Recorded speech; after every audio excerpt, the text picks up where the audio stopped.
If the quality of food is bad, you are also going to be in bad health. Food provides you the immunity to fight back. You look at these days, as people are tending to live healthy, the food fraud is tending also to increase. People say this is good health food, this is organic, this is natural, this will boost this will boost. That is all about frauding and cheating consumers. Okay. There is a good aspect as we are going in and bringing in consumer. As I talked about the consumer protection frameworks. There are several. And some of these I engage in developing standards for food. But I would say that if these standards that are there to protect the consumers, to enhance the food systems to deliver, once we do not invest in them as a country, to operationalize them, to make sure that at every stage of food systems, the standards that require quality culture are sustained and upheld and implemented, then in one way or another, we are spoiling, like they say, one bead can bring down the whole basket of beads. Yeah. So one failure of approaching and implementing one aspect like the consumer rights, the major consumer right we have is a right to basic needs. And part of the basic needs, food is major. Yes. And it is number one. Though it brings in other needs of health, hygiene and sanitation, health care, but food provides all that, and it should be safe. So as consumers, we will need to access food, have it available, and it should be affordable. Issues that Dr. Rugundo talked about and all my other colleagues. Then the other aspect is safety. That is very, very key. And why I'm very happy that this symposium is going on, it is about consumers need to make choice, information, and consumers need education. So having it in an institution of learning, this is a plus. And that's why I would like to end and say, here we are doing consumer education. We are bringing in other consumer rights of knowing, choice, and even informing them that you should consume safe, healthy, and nutritious food. Thank you very much, Mr. Chimira. Before I move on to Mr. Kavanda, just one thing, and it loops so many others. It loops in the discussion of quality, it loops in the discussion of affordability, but, and I'm speaking this out of context as a person who also adds value. So you go to a market, you have a UNBS certificate, you make sure that you clearly select your grain before you mill it, and then take it to the market. That means there are a number of aspects that involve money that you took, meaning your price is going to be a little different. Then you go to a market and find another person who gets grain whichever way, however, mill it and bring it with a much smaller cost. You're competing together, and the consumer wants the least but with the best quality. Now that is something to be able to discuss. How do we think we can be able to have that? Because so many people are talking about no value for me putting quality. I mean, if those without quality are coming to the market and getting the same amount, then why should I suffer going through the hassle of quality? Maybe this is what I said at first. The consumer protection frameworks, some are there. Now the duty bearer, that is government. All of us, we pay taxes. And there are competent authorities. One of them is National Bureau of Standards. Most of the times, all people, we blame National Bureau of Standards. But National Bureau of Standards is part of developing standards. Then there are other ministries, departments, and agencies that implement those standards. Dr. Rugundo mentioned the local government. In this aspect, the biggest player with regards to food systems, with issues to do with the quality, is local government. The eating houses that we go to eat, to have meals are licensed by local governments. They have to inspect them to make sure they are suited to do that particular business. All the kiosks we see on the roadside are licensed, whose jurisdiction? It is local government. That's why I called for investment in that. Now, there is something with regards to food loss and waste. And let me just take a minute on this. And this is where, in the food systems, we need, that's why I was saying quality. And this is where, with the issue of agro-industrialization, you're doing, so that we reduce on food loss, we're asking to process our agricultural produce. Unfortunately, we are going to even have more losses if we do not put a quality culture in here. How? Sure. Quality infrastructure is very key. Now, you've talked of a maize mill. Most of the maize mills we have in this country are fabricated from construction material. True. Whose wearing out ends up in the food. Is that food safe? Not at all. Now, once the National Bureau of Standards fully implements its mandatory certification of every food, Uganda will not have food on the market. That's why I mention we need quality infrastructure. All our maize mills, sugar mills, peanuts that we buy in the market, they are processed from non-good infrastructure. And this is what I've been talking to National Planning Authority, our colleague in Minister of Agriculture with regards to agro-industrialization. We will boost agro-industry, invest in it, but the first thing we have to invest in is quality infrastructure with which we are going to process our food.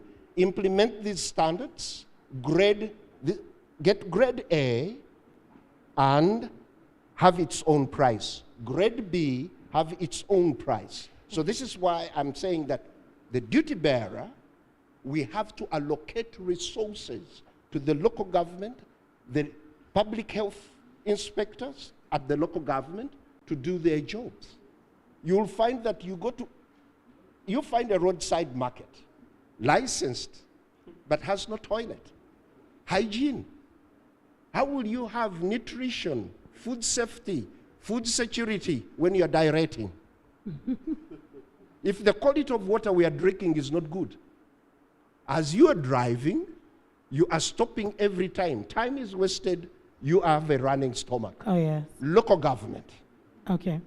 Thank you. Thank you. Thank you very much. I think you looked into a very important discussion of the infrastructure, because the president each and every day talks about agro-industrialization, but is our infrastructure safe? I think that was a great one.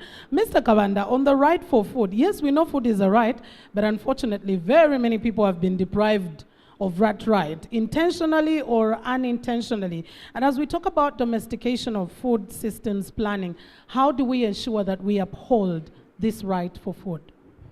Thank you so much. I'm very honored to be speaking to the audience today, and I can see Caritas in the room, and I'll tell you why I have mentioned the Caritas. I want to start by correcting you, Mildred. It is not the right to food. It is the right to adequate food. You know, many people stop at food, but like Mr. Chimera is saying, not everything you have in your hands is food, because you might eat and end into death. But I have a curtain raiser. I break my fasting at 5 p.m. So when it clocked 5, I was already here. I decided to have something to eat. He found me looking for something to eat. In this entire symposium, I have failed to get anything to eat, even in this symposium. So I want to start by asking ourselves, are we ready to walk the talk? That's number one. Then number two, it is said that when you get lost, don't move. Go back to where you started getting lost, such that you get the direction right. In our pre-colonial, colonial times, our history indicates that people used to have a system. We had a system, ladies and gentlemen, a food system. It wasn't written anywhere. I grew up in Singo, in Busuju, but when in senior 3, I went to Singo in Chiboga. But I found the systems, the food systems that used to happen in my home, the same were happening the other side. You know, they never used to cook food the way we are cooking it now. At some point, a lot of knowledge was lost. It brings me to the law and the human rights-based approach to the food systems. This thing called food systems is not going to work. Ladies and gentlemen, I'm very sorry to tell you this if we do not mainstream a human rights-based approach. And this is my reasons. These are my reasons. One, if we are not talking about effective participation of everyone, we are lying to ourselves. A human rights-based approach is to the root of understanding that unequal power relations or unfair power relations or illegal power relations. And when I talk about power, you all understand, because it does not only start at national level. It starts with household. The power between the man and the woman. The power between mom and me as a child. Because in that house, if you want to eat anything, you need to befriend the mother, right? If you came to my house and you thought that because I'm the man you'll eat, you are lying yourself. There is someone who is controlling that power, and that is mommy. Mommy is controlling the power. It is said, I don't know whether these statistics are correct, but I think they are because we pick them from the UBOS. Agriculture sector in Uganda is occupied by 70% women. I think it is correct. Then, 70% of the population in Uganda is in agriculture, agri-food, agriculture, production. Now we need to examine ourselves and ask ourselves, just look at our panel. I'm a bit shaken. One of the ladies delegated, maybe. Let me start by supporting. One of the ladies delegated. But I'm just making my point that if we want to have sustainable and effective food systems, then we must go back to the drawing board and look at effective participation of everyone, looking at the power dynamics and power relations and how they play out. At district level, that person who is the chairperson, that person who is the cow, the production officer, they have a lot of power. But how do they use that power? Do they even understand that power? Do the people, the rights holders, understand their rights? Do these people who have legal obligations to dispense, do they understand them? When it comes to national level, I sometimes get sick, go back to my bed, wake up again and work. I have no choice.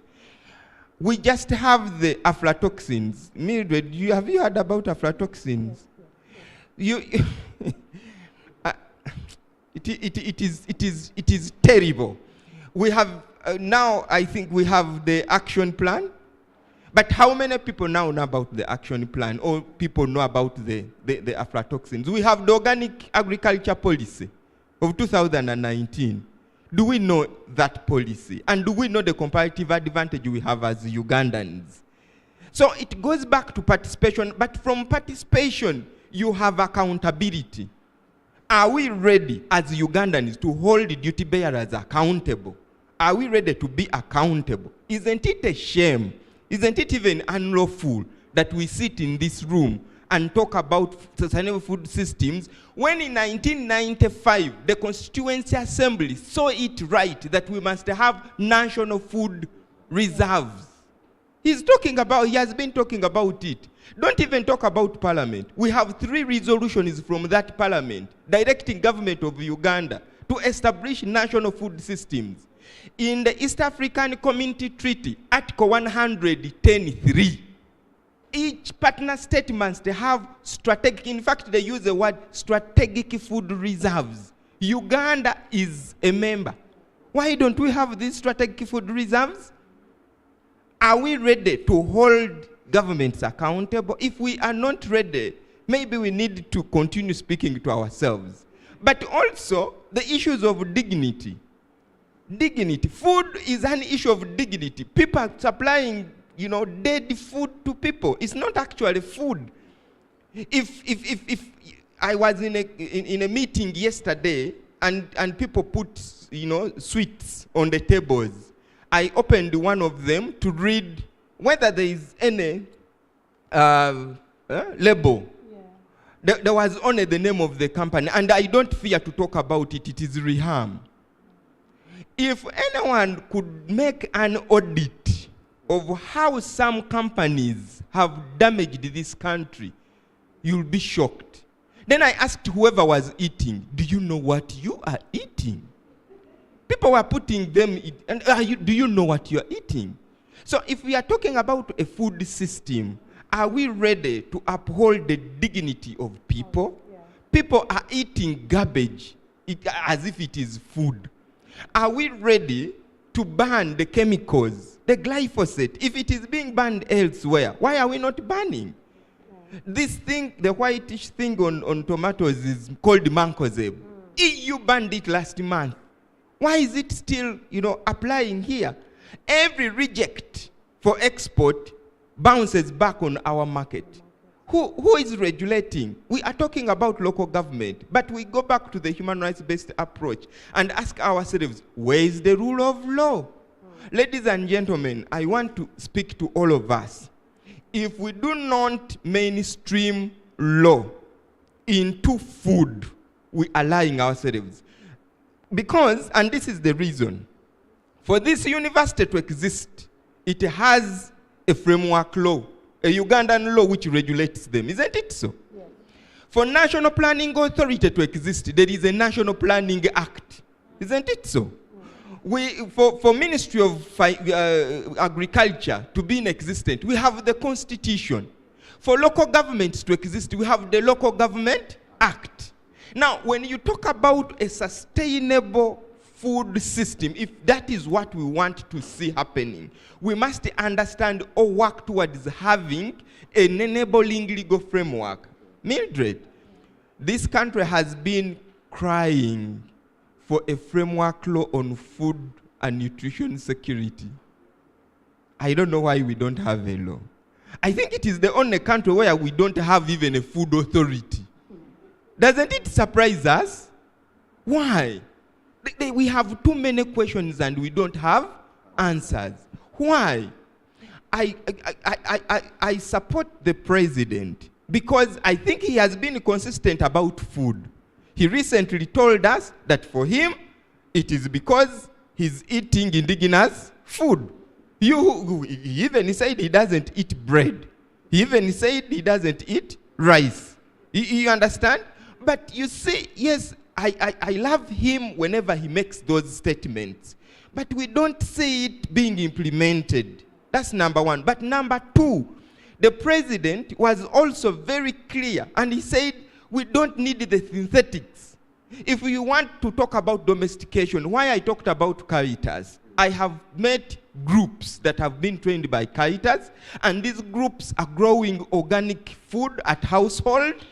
And what they lack is an enabling environment, an enabling law, the markets, such that they can be able to sell these produce to the people who are yearning to get them. But the law is not enabling. You find such a woman going to a conventional market. The levies which are charged on a person who is growing using synthetics are the same levies, and you see growing crop organically is much more labor intensive. You need to have some reduction. So for us, from the legal angle, this is the push now that we want to make.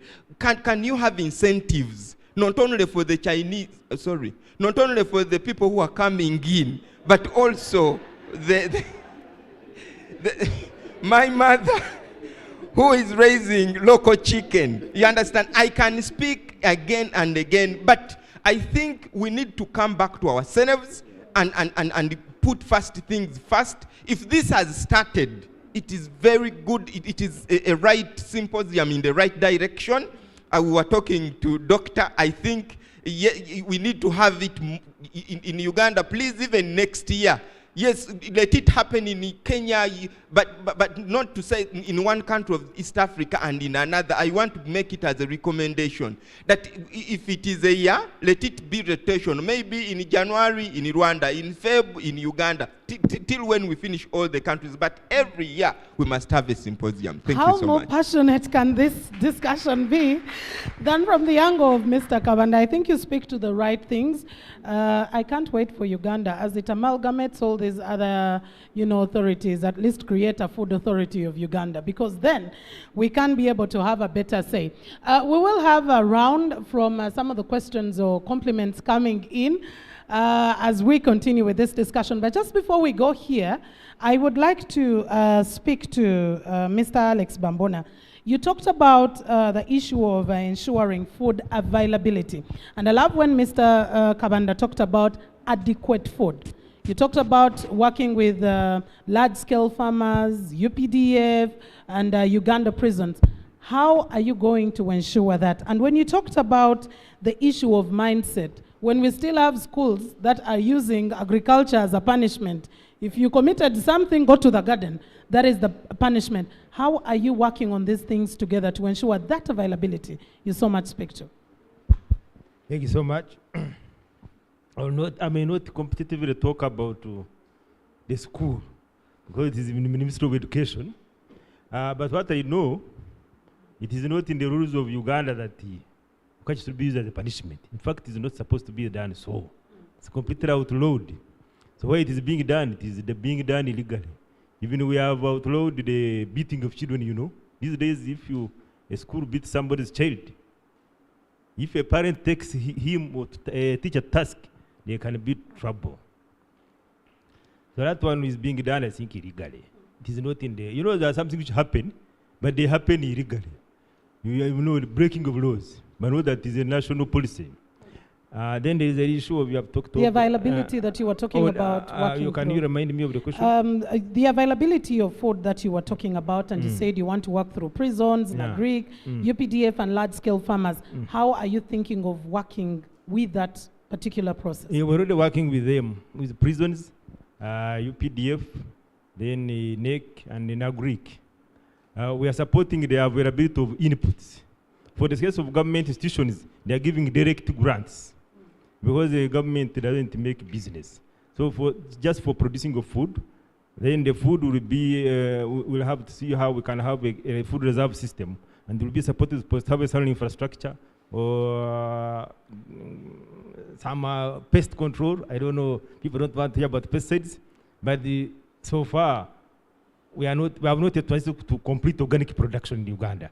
So we use pesticides, agrochemicals, including fertilizers, to make sure we have intensive production, and including irrigation infrastructure. So we support them with the whole value chain, and they produce the food through government facility, through government grant. Then for the case of large-scale farmers, the same story, but the only difference is one. For them, they will have to pay back the money.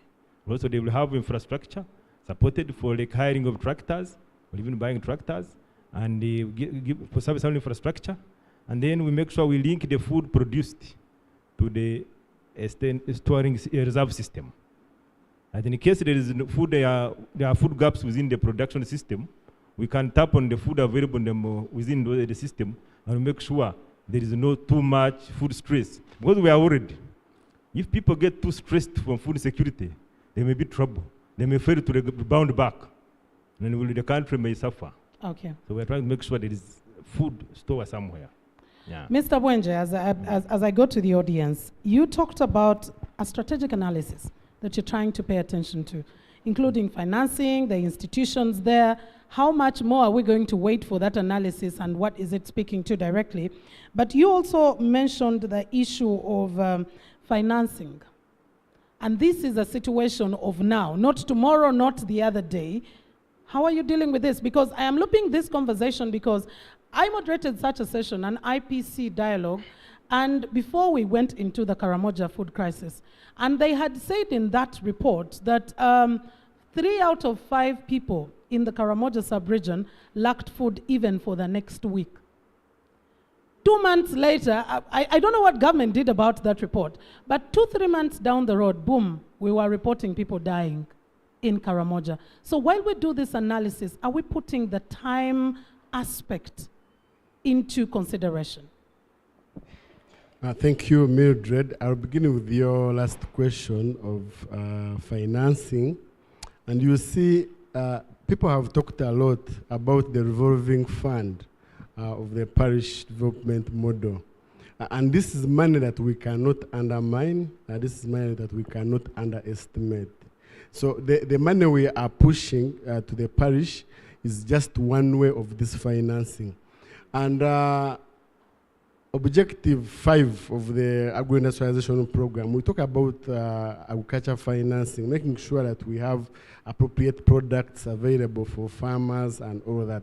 That's one way. And last week we were, this time around, to remove those duplications of different actors, we have put money at the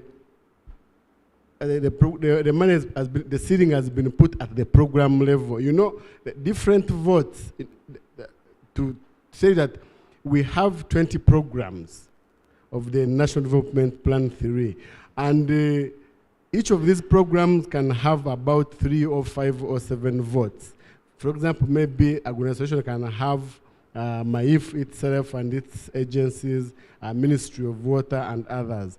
This time we have put money at that level, whereby people will come in, different votes will come in and defend money.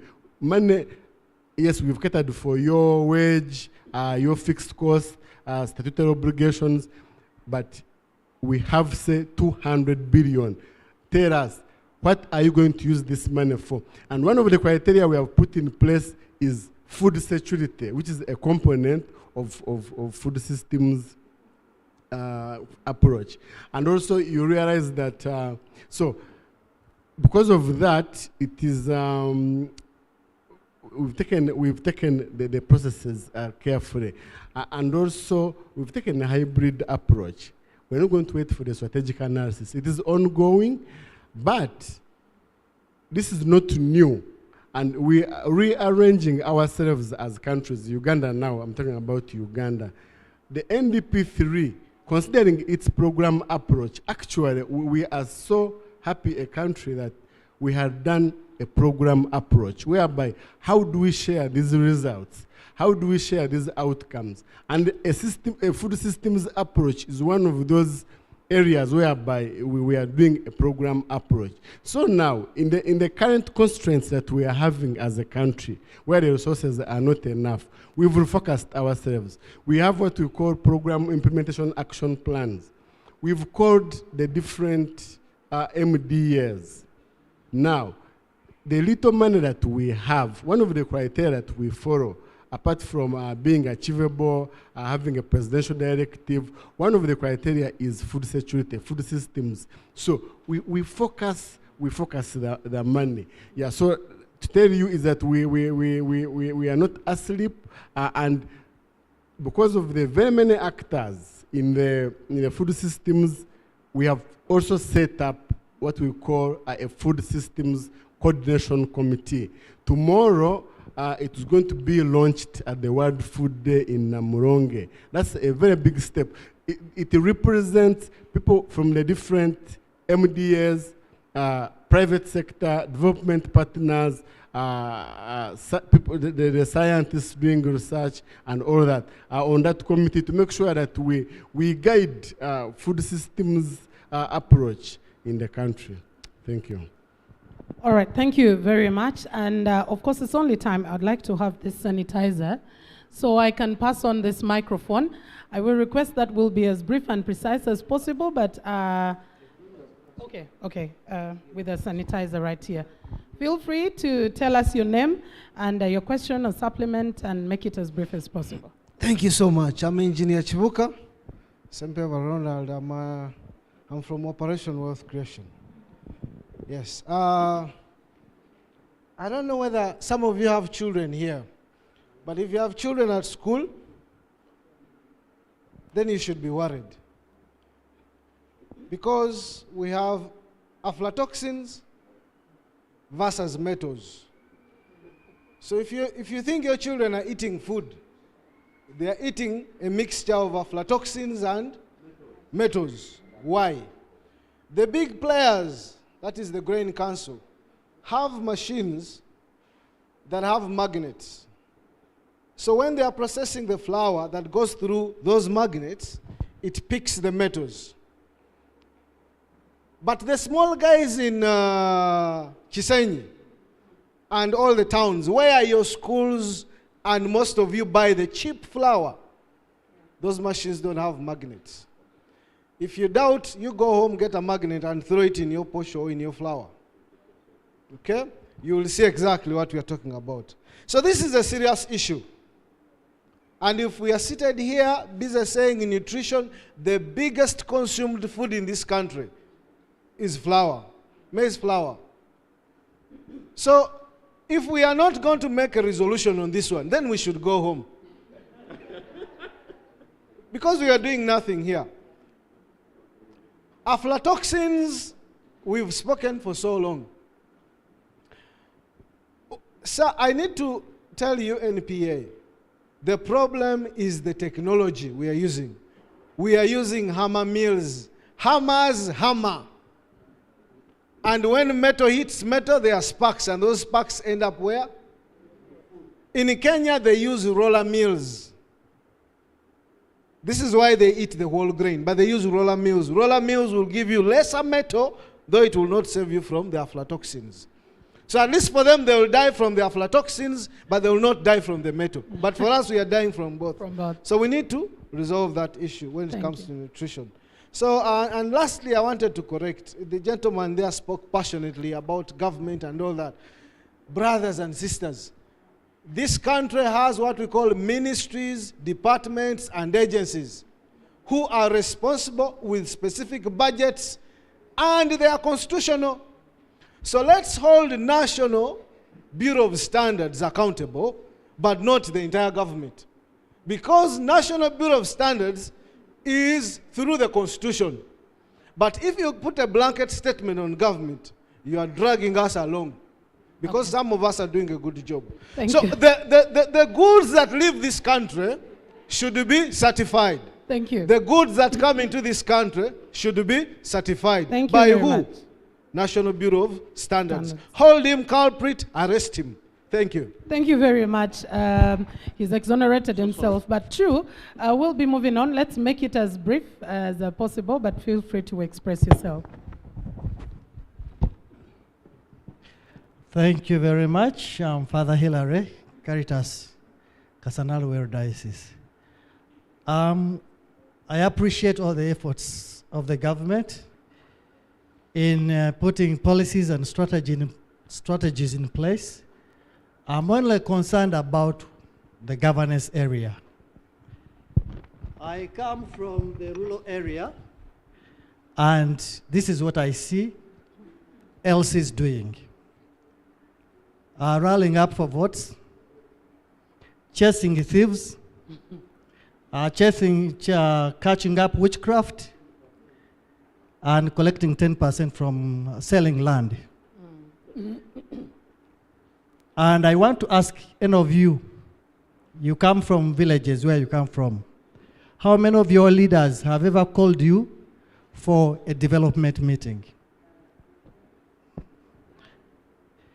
So the competence of the implementers of the programs is at stake. So all the money is at waste. Community participation cannot be there when the leaders are organized and trained. The strategies that are put in place are not aligned to the challenges and cultures of the community. And also, of course, someone already talked about the rule of law. If it is not applying up here, where else will it apply? Finally, our leaders they are many in number, cannot monitor the progress of the programs. We still need people to come from Kampala, to come from the ministries, to monitor the work done on the ground. And you think those programs belong to the people? Thank you. Thank you very much, Father. I think next to him as well. And then we will move to the back and first go with the ladies. Thank you very for much. My name is Monsignor Dr. Francis Ndamira, the Director of Caritas Uganda. I've been in this office doing this 28 years. I am 83. But I can, at my age and my profession, we are organizing groups all over Uganda. We are inside. We know what you are talking about. Sometimes I wonder what you are talking about. Because to me, I have been with farmers in their villages from Kotido, Kisoro, Arua, refugees in Bidibidi, thousands, 100,000 were them. Food security, from toilet, we begin there. And we work with them 3 years and 4 years, each group. And we build groups, associations, and cooperatives, all over everywhere. But our question is this: how are you successful? We are successful. Why? Because national office we have M and E. At the diocesan we have M and E. And we have a system of monitoring and regularly in the village with these farmers, working with them. And we bring in sub-counties and even the district, the government. What is lacking? Really and literally, monitoring, but in specifically extension workers. The first 10 years of our independence, we had those things, telling people to storage food everywhere, and monitoring to check whether that food is still eaten or it is still in the barn, in the store. Those things are not. You begin there before you put a national food storage everywhere. You begin there, where the food is produced, the farmer there. And the other thing I want to say, are you really serious with food security here? Are you? Is the government is? And only the woman who is digging is. Now, all the nations internationally decided 10% of your budget must go to where? Agriculture. What is it now? What is it? Is it 3%? Is it what? I don't blame you, the ministry. We are working with them very much agriculture. They know us. I don't blame you. But the question is why? If we are a politician, why don't you put 10%? You are still on zero after 20 years. And for us as Caritas, we say, with the NGOs, we are saying, if we are waiting for the 10% from NRM and other governments, let us do our business. Okay. Our little money, we go with these people and they develop. The last thing is, we have formed 28 districts with memorandum of understanding of the northern, Great North. Come and see what we are doing. All the cows were with us in Guru University. We use the universities. Come and see what we are doing with the other NGOs. And they will be ashamed. Thank you very much. Thank you very much. That's a hands-on experience of what's happening. Let me first go to the ladies for a gender balance right there and the two gentlemen behind him, and we'll come. Let's make it as brief as possible. Thank you very much. We were about to scream because today is an international day for the rural women. Some of them are at the exhibition, so we are representing them. I want to thank Monsignor because he picked part of my question, the 10%. Why are we still talking about 3%? And yet, everybody is telling us agriculture is the way to go.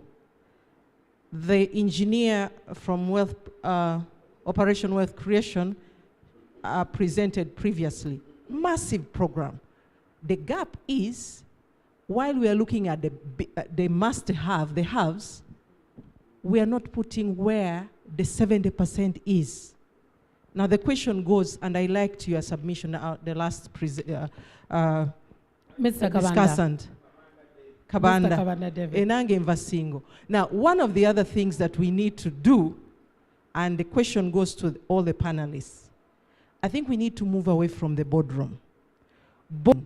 One of the things I know why people are progressing under Caritas and Oxfam and others is the trust. And you know why people trust you? You have visited them in their homes. They feel you. They know you.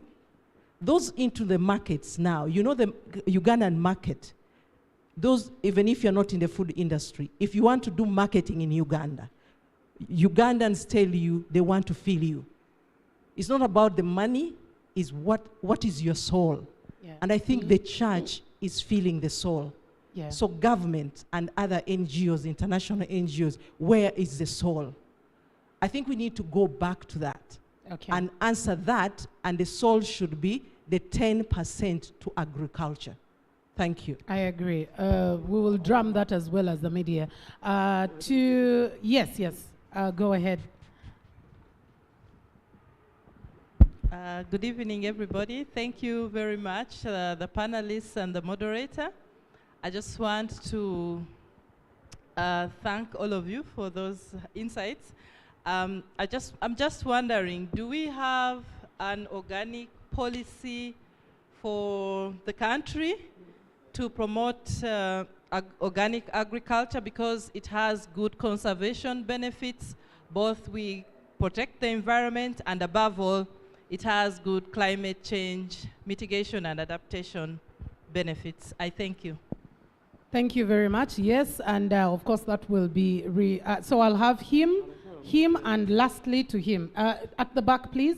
The gentleman in black, the one in blue, and I will end off with the gentleman in the checkered shirt. And we'll close the discussion here. Thank you so much, Mildred.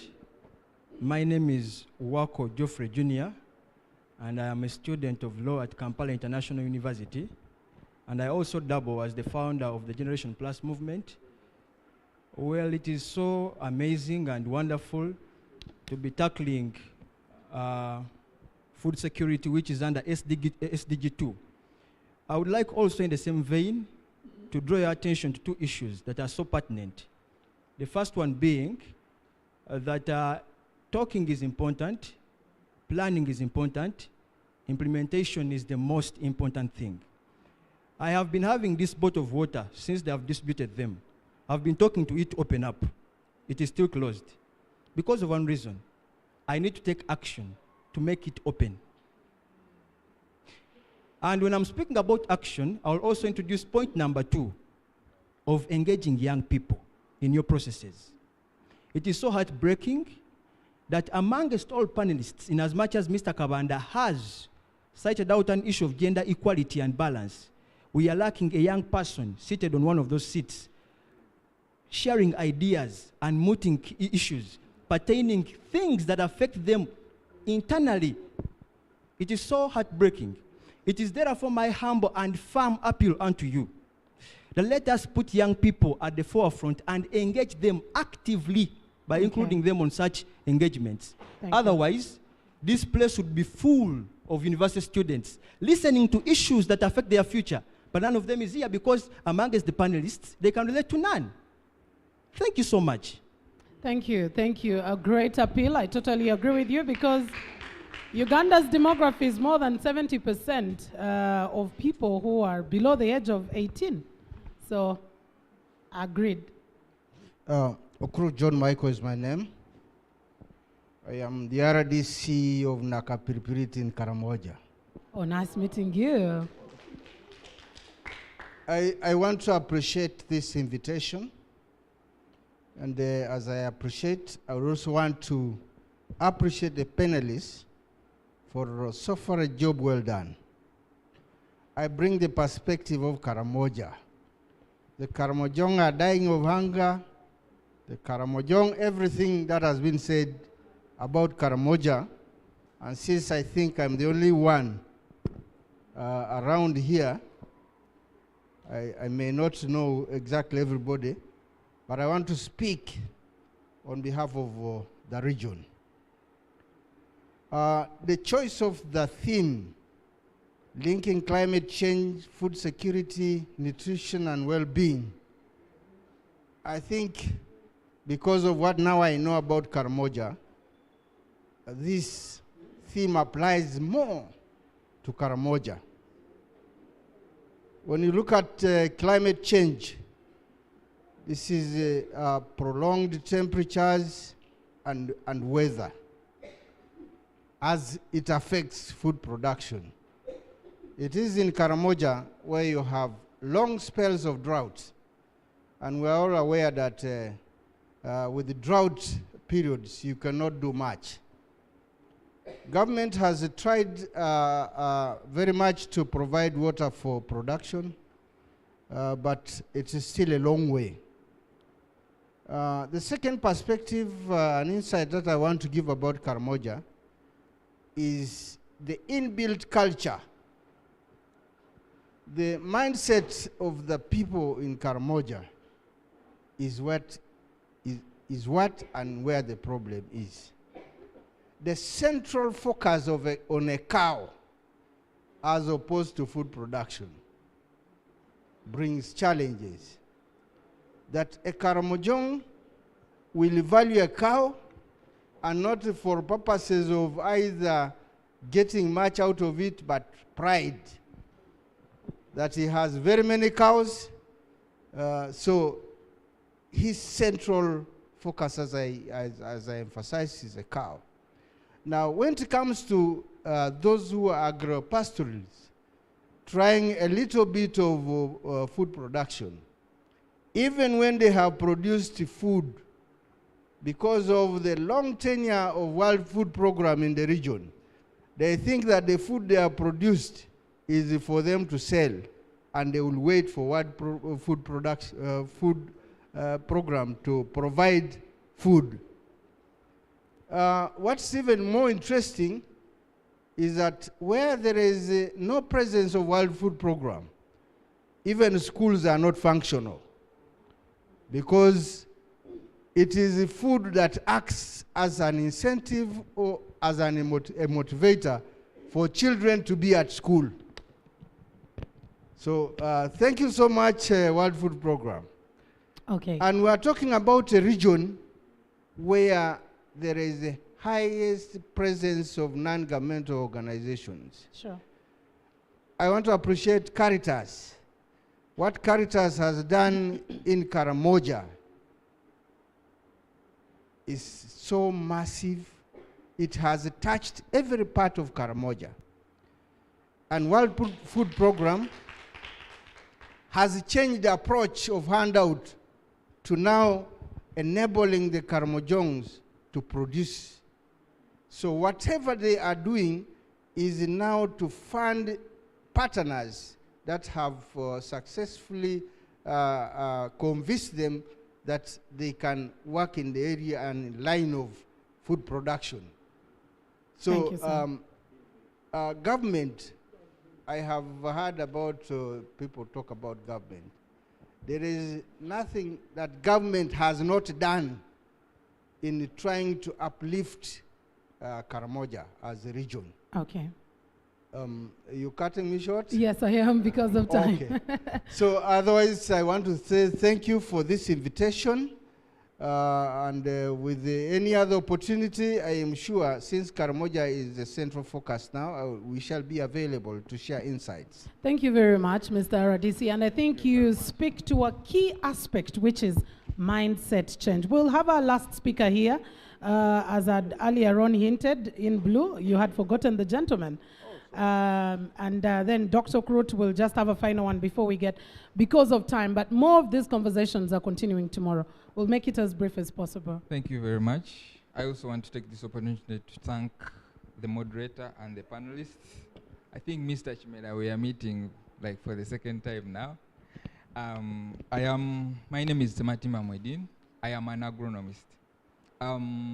Mine is mostly to go to the panelist from MAIF. He mentioned the strategies they are using, they are using now to tackle the issue of food security in Uganda. And in my own opinion, I think they are grabbing the bull by the waist, not by the legs. Because since time memorial, since I began to familiarize myself with the institutions of government in the agriculture sector, I know Uganda Prison Service has been producing food. But we never know where that food goes.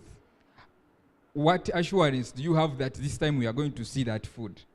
Then the other thing, I think that is not the right approach. because those are just countable number of institutions they are supporting and a few large-scale farmers. But there is a whole private sector which contributes. I'm privileged to be doing agronomy for an exporting company.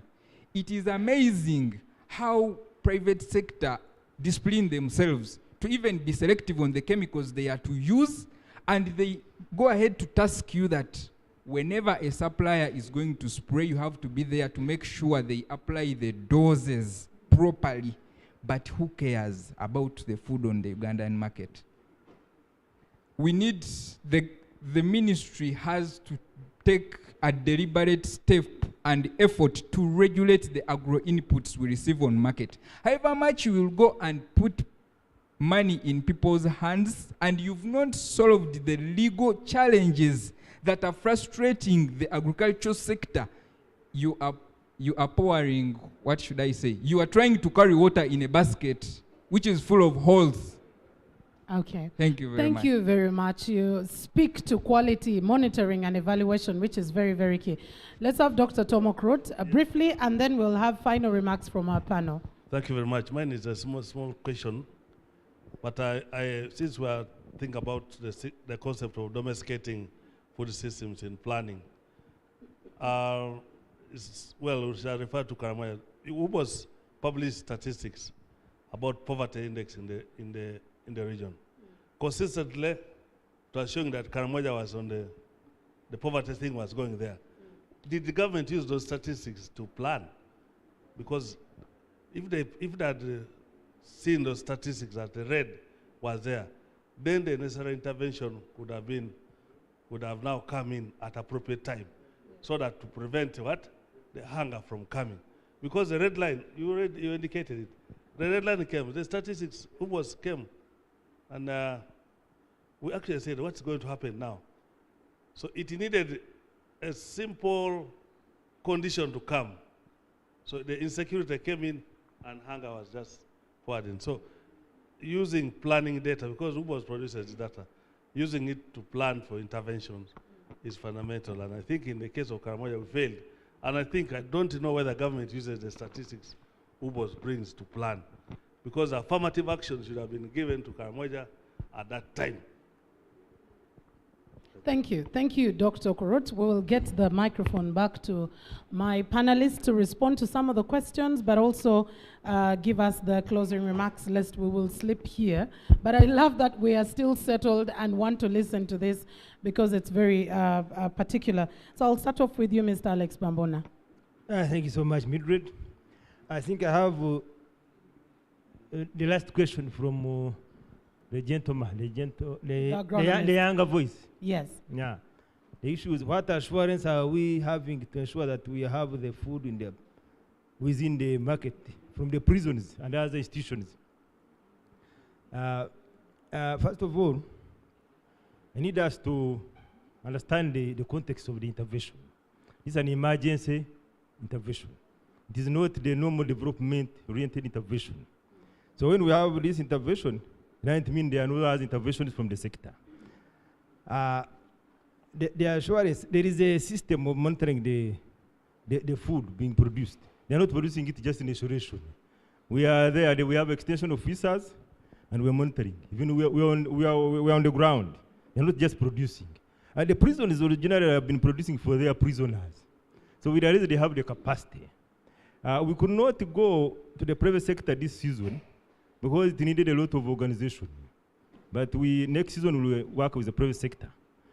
And for a special intervention, to make sure we beef up the ongoing interventions. The intervention, already we are working with the private business as usual in our normal extension program and in our other projects. Like we have the agriculture value chain project, we have the SCDP, all those are still ongoing. We have operation wealth creation, they're still ongoing. This is a special intervention to plug the gap. It is like an emergency rescue operation for Karamoja when they are giving out food relief. It is on these lines of emergency rescue operation. The private sector needs to be on board. It will be on board. It is already on next season. They are identifying the private sector players. They will do their business as usual production, for profit-oriented production, but with a stronger support from government. And but we'll again see, because the private sector needs money for it, that's all. Then we'll see how we relate the food produced with the food reserve facility. And another system, which colleagues have talked about here. The reduction of inputs, again, is not that this intervention is only intervention of MAIF. There is a whole reduction of input, reduction from for inputs, and this has been a sticking problem. So it has not come today. It has been on for a longer time. MAIF shares this mandate with the UNBS.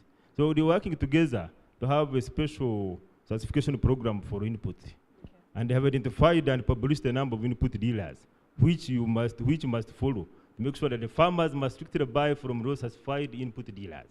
But sometimes also, there may be some blockage of flow information for one reason or another, and the farmers don't know those certified input dealers. So they buy from other wrong people, and they get the wrong inputs.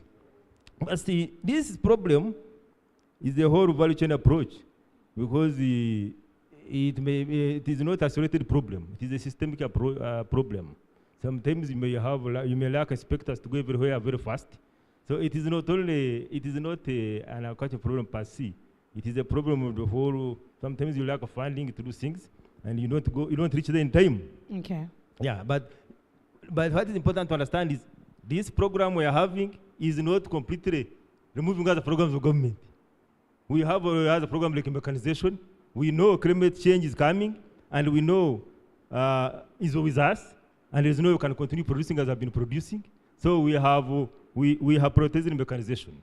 Okay. We are putting up regional mechanization centers in the whole country, make sure that we can, and we're even giving tractors. I think you have seen on TV, there is a supply of tractors by the ministry. But of course, this country, you cannot hide from the fact that we do not have enough money. Money cannot be enough. So, but the government is trying its level best, because we are thinking of, like I think, 10,000 tractors. Now, we have started with a few tractors. Something we are doing. So we understand the problem. Then we know we need irrigation. And we have prioritized irrigation as a government. We have prioritized irrigation. We are trying to get valley dams in Karamoja. We are trying to get irrigation schemes in along with NDP. So I think 5 irrigation schemes, they're almost complete. Then we have prioritized the on-farm water harvesting and irrigation facilities, small-scale irrigation scheme. But of course, these are a heavy investment infrastructure for government. We must agree. But I think with the food system transformation pathway, we will identify those simple technologies. Because irrigation is very high capital intensive. So we may look at those technologies which are not necessarily very expensive, which somebody can do on his farm, like mulching, like agroforestry. There are many other things which can be done by you and me. And we conserve the environment and also conserve the water in the. I think irrigation is not the only magic bullet. There are many others which can be done. Okay. Thank you very much. And I think when you talk about that loop, I was earlier looking at the 1 acre model that Dr. Kurut talked about, and it encompasses agroforestry on 1 acre, but you have forest or trees for fuel. You also have those for commercial purposes. And I think that is one thing that government needs to be paying attention to. Dr. Kurut is here. Let's get to Mr. Bwenje. To respond to some of the few questions that came through and also give us your closing remarks. Thank you very much, Mildred. Just to respond to a few questions. Yeah. Mr. Sempewa from OWC raised the issue of aflatoxins, and I agree with him and metals. But this week, actually, the Ministry of Trade, Industry and Cooperatives has put up, it has a policy of grain trade, but the policy has been lacking to be enforced. And this week, they have inaugurated a committee of very many representatives who will make sure that it is implemented. So one of the ways to curb the aflatoxins is through the enforcement of this policy. Further here, we are all believing that our mindset change program of NDP3 will do a lot in changing the mindset of the people. Then I forgot her name. The 10% contribution to agriculture. I think we shall all agree that this notion is shifting now. With the emergence of food systems approach, this is going to shift now because they're going to take us on. Food systems is wide, and because government and the other players, they would say, we are investing in storage, we're investing in transport, we're investing in marketing, we're investing in infrastructure, roads. So what are you talking about, the 10%? We put almost more than 30%. Yeah, so it's something that Africa and Uganda, it's a percentage that we can revise actually and go back to the table and renegotiate how much comes to the food systems. So to me, I find the 10% shifting. And then Mr. Tim, the statistics, the planning takes care of all statistics in the country. And I will say, for example, Karamoja, we have what we call the Regional Development Program of the NDP3. We have those areas that have been hit hard by some of these, like food insecurity.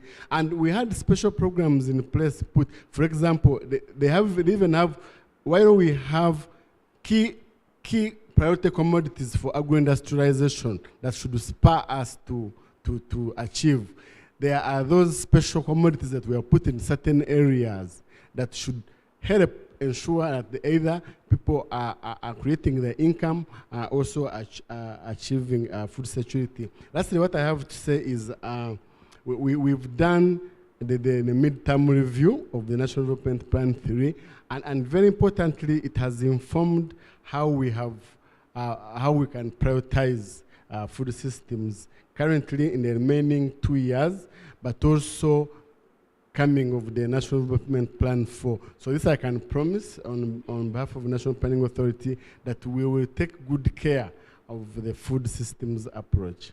All right, thank you very much. Dr. Rukundo, please take it up. Yes, thank you so much, Mildred, and thanks to everybody here. Mildred, I'll just emphasize that the food system approach calls for addressing sustainability in all its pillars.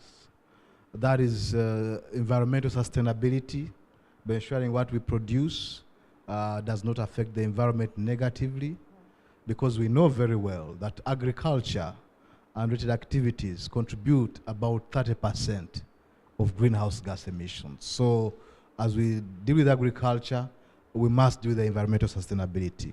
The other angle of sustainability is economic sustainability. We must make sure that whatever we are dealing with has economic sense. Not only do we get food from the garden, but also we buy. So when we talk about food security, the access dimension is very important.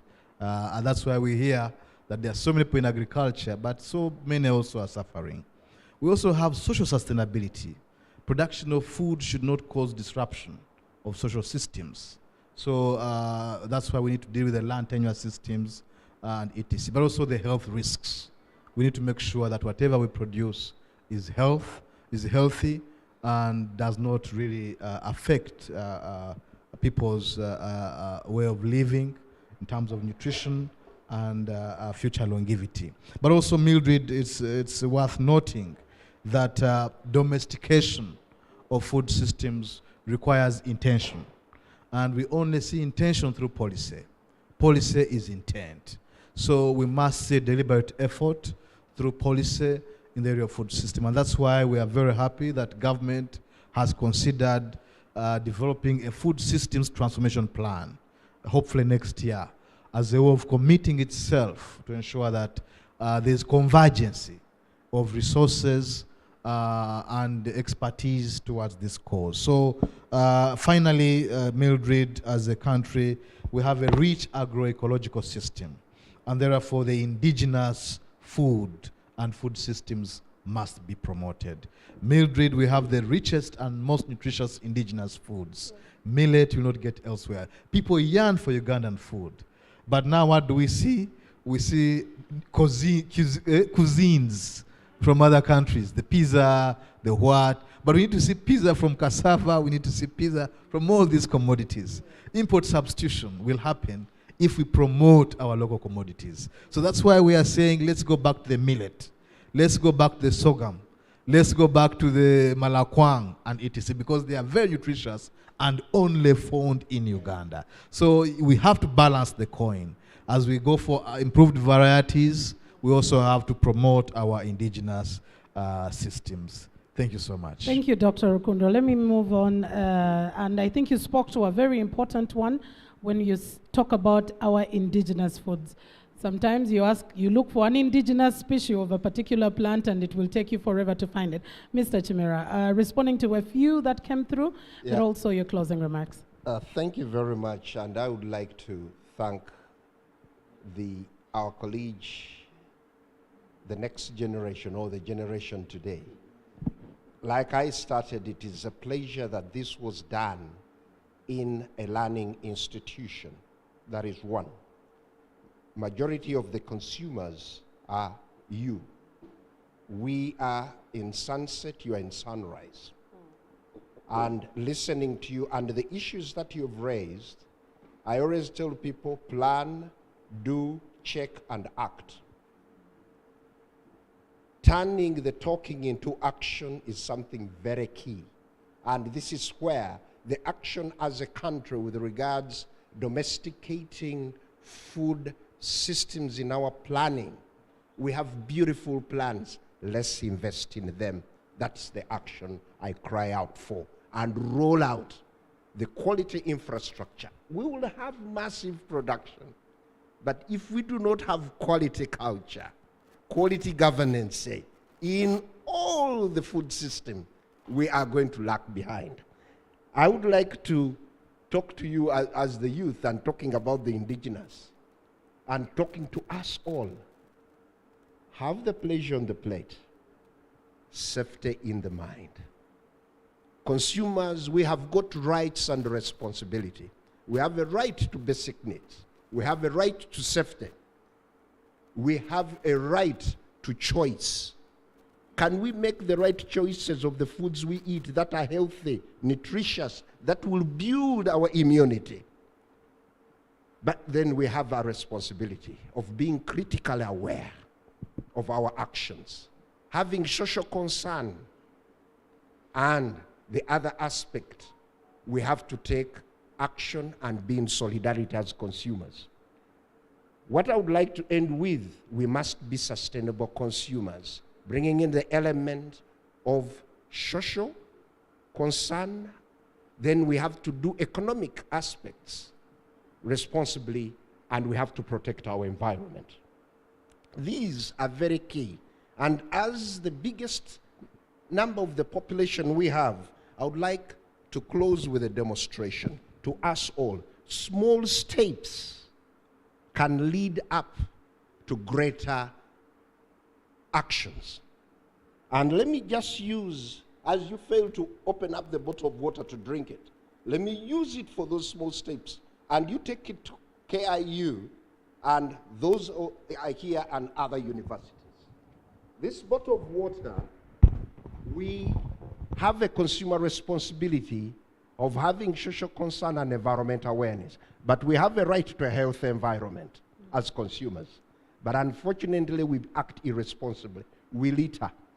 So from today, I would wish after you finish drinking water, take in the recycling, reuse. If you're not going to reuse it, don't litter this, put it in here, remove the label, because this is consumer action that we need.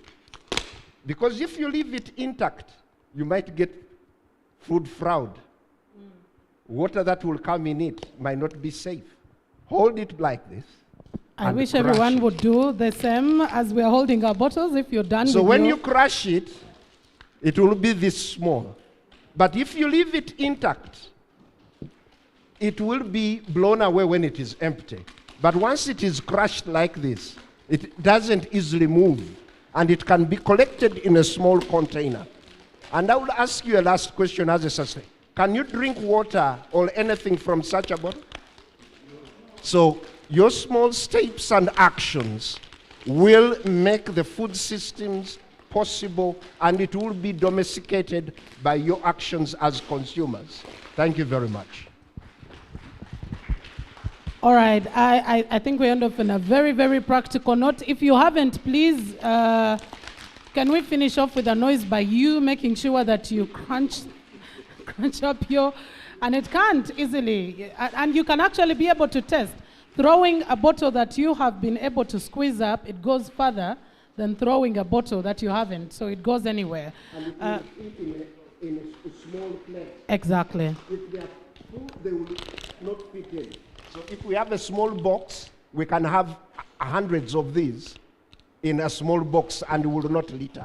So consumer action and responsibility is very key. Well, a round of applause for that, because it's just the practicality that we're talking about when we say climate change and linking it to food security. Mr. Kavanda, you have the last say to respond to a few that came through, if any, and also give us your closing remarks. And I think for me, it is the understanding of the rights holders, understanding that they have a right, and how they can hold the duty bearers accountable. But also duty bearers, we may be blaming them when they actually don't know that these are the legal obligations. Like the Reverend Father said, that you go to LC and the only thing they do is collecting the 10% from Chibanja selling. So I think we need to go back to the basics, and we are not starting from zero. Government has done some work. For example, for me, I'm happy we have the Human Rights Enforcement Act, which even allows a magistrate's court at district level to hear and determine human rights cases. So this is something that needs to continue. One thing that I have not had coming out clearly is the seed.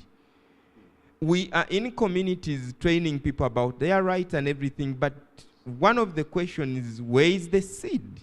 You realize that the traditional knowledge and practice about seed has since, got lost. So how do we go back to the seed? 2 weeks ago, I visited the National Seed Bank. You need to visit it. Maybe the media will help that place to get funding. They told us that they have been able to only save 20% of the Uganda's seed diversity. Only 20%. Meanwhile, we are losing, is it per year, 13%. But when you go, you wonder why we don't have a seed system in every district. Because if we are talking about, we called it domestication, and then we must have the seed at the community level. And when you look at the Seed Act and the seed policy, they are fighting each other.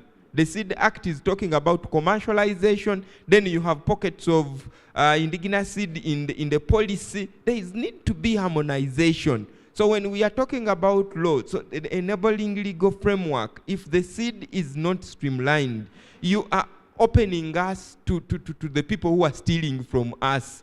The seeds people are buying are not germinating, at least not to the percentage they're supposed to be germinating.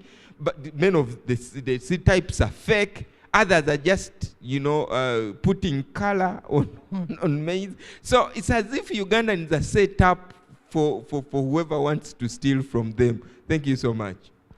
Thank you very much. Mildred, we have an organic policy in the country. Oh yes. And an implementation strategy, but I trust Caritas and others might have talked about it. And I think the issue is the act, operationalizing it, and the actual investment. To me, the most important thing, I'm sorry to insist, it's okay, is investment in operationalizing. We have very good frameworks, but operationalizing them is our weakest point. Thank you. Thank you very much, ladies and gentlemen. A round of applause for our intelligent panel. That was very insightful right there. If you did learn anything, please learn to dispose of those bottles of water, because I know many of us, instead of boiling your water at home and picking it up in a big reusable bottle, you choose to buy, which is okay, but we need to dispose of the bottles very well. And I think Mr. Chimera also mentioned one thing while we talk about food, and especially in this day and age where the president called some of these lifestyle diseases prosperity diseases, is that whereas you have the pleasure on the plate, you want your pizza, you want your chips and chicken. Do you have safety in the mind? Is it healthy for you? Is it good for you? I think we need to take those on. Thank you so much to our great panel. I will hand over now to Dr. Tomok Root. My name is Mildred Tohaise. It's been a pleasure holding this up. Thank you, Mildred, and thank you, the panelists, and all of you who have been here, who have stayed to listen to this. I think if there is anything, we have learned one thing, getting this thing done. Thank you very much. On behalf of the organizers of this dialogue, I would like really to thank you for getting your time to come. At the last minute, we reached you late, but sure you managed to come. Thank you. But you have not disappointed us and disappointed the audience. So we will carry on the message. We're going to summarize the actions that we've agreed here. And the minister said, whatever you agree, bring to us. Whatever you've talked from here, bring to government and see how we can see if there's anything that we can add. So one of the messages that I think what I picked here is that we need to dialogue more with the people in government. But sometimes government is there, we are here. Yesterday, General Kavuma said 3 things: God, government. God has done his part, government has done his part, but us, we must do our part. If our part is to mobilize government to act, let us do it, if it can give us the result that we need.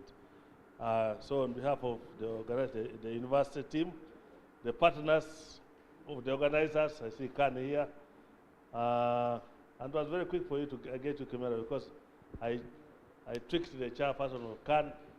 Quickly, in 2 minutes, I had your name. I said, Governor, I don't have him. Don't remember. So as we go here, I invite you to have a dinner. Don't go home. We have a dinner to have here before we go to the VIP where we sat. We shall have the dinner there before we go. All of us are invited for the dinner. Thank you very much.